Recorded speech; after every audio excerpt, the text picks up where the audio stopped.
All right, so I think this is day 7. Can't remember. Like most people, all my days are kind of running together. I think it's Friday. Today, I decided that if you look at all the workouts that have been on, or the workouts that I've done this week, or the at-home workouts, my workouts personally have been a lot of strength work, and then the workouts that I've done from the at-home workouts have been a lot of shorter time domains or medium time domains. So I haven't really got a long time domain workout in, and to couple that with the fact that I've worked out pretty much every day for the last 7 days, which I don't recommend, but it's kind of my way of staying busy, and especially through this time. So my active recovery day today was a bike on the Rogue bike, just some steady state cardio. So I had this chance. I was going to give you guys kind of a little update or review of what I think of the Rogue bike versus the Assault bike, because there is some differences, and that way you guys can see, if you're thinking about buying some equipment at home, what the difference is between the Rogue bike and the Assault bike. To tell you the truth, I would like to have probably 3 or 4 of these Rogue bikes in the gym. There is some advantages over the Assault bike, but like the Assault bike, they're rather expensive. So let's talk about the Rogue bike a little bit. So I'll flip it around. So looking at the Rogue Echo bike, it is much beefier than the Assault bike. There's a couple main differences. One, other than the size of it, it's giant. The fan on it is much bigger, right?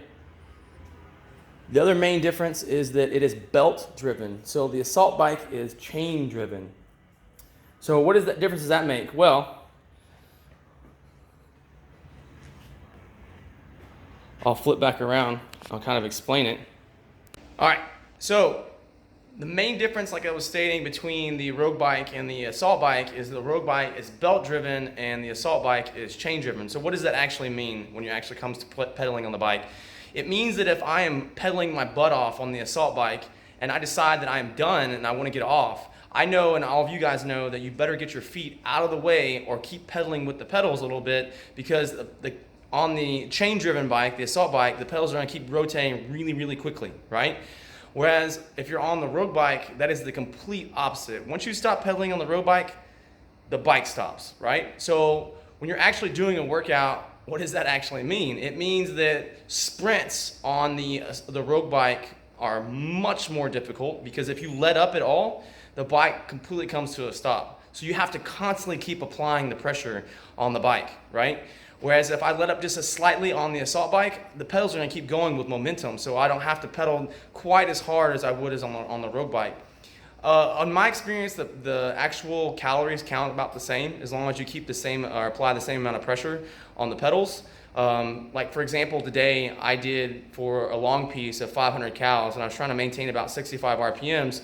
The cals and the timing on an Assault bike versus the Rogue bike, the belt driven versus the chain driven, it's about the same, right? They still suck, but as long as you stay with it, then the cals count about the same. The other thing that's cool about the the Rogue bike, I keep mixing them up, I'm sorry.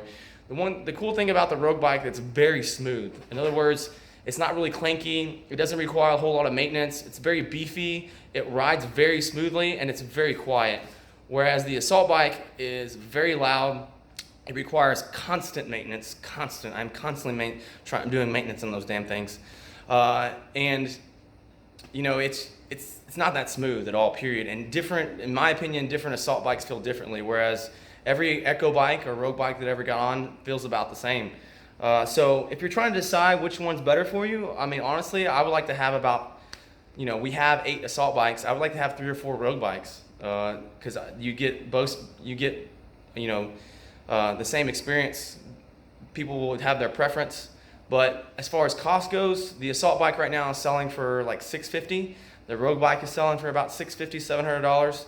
So they're relatively, about the same. It's just whether or not you want a belt driven by Rogue or you want a chain driven by Assault bike. So there's my review. Hope it helps you guys, especially if we're at home trying to figure out if we're interested in buying a Rogue bike or an Assault bike. Hopefully you're not, because you want to come to the gym and use them here in about a week. We'll see how that goes. All right, bye.